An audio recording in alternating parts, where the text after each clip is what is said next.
നേർച്ചകളും ഞാൻ ചെയ്യുന്ന മുഴുവൻ സുകൃതങ്ങളും പടച്ചവനേ അല്ലാഹുവേ നിനക്കാണ്, നിനക്ക് വേണ്ടിയാണെന്ന് പറഞ്ഞു. ആ സമയത്ത് അല്ലാഹു തിരിച്ചു മറുപടി പറഞ്ഞു, അസ്സലാമു അലൈക അയ്യുഹൻ നബി. അത്തഹിയാത്ത് ഓതി പോകുന്നതിനപ്പുറം ഇത് അല്ലാഹുവും പ്രവാചകനും നടത്തിയതായ സംഭാഷണമാണ്. അസ്സലാമു അലൈക അയ്യുഹൻ നബി, ഓ നബിയേ അല്ലാഹുവിന്റെ രക്ഷ താങ്കളുടെ മേൽ ഉണ്ടാകട്ടെ എന്ന് പറയുമ്പോ ആ സമയത്ത് പ്രവാചകന് വേണമെങ്കിൽ അതും പറഞ്ഞിട്ട് തിരിച്ചു വരാമായിരുന്നു. പക്ഷെ അവിടെ പ്രവാചകനെ ചെയ്തതെന്താണെന്നറിയോ?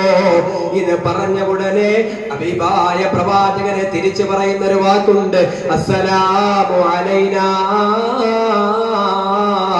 വഅലാ ഇബാദില്ലാഹി സ്വാലിഹീൻ. അല്ലാഹുവേ എനിക്കും നിന്റെ രക്ഷ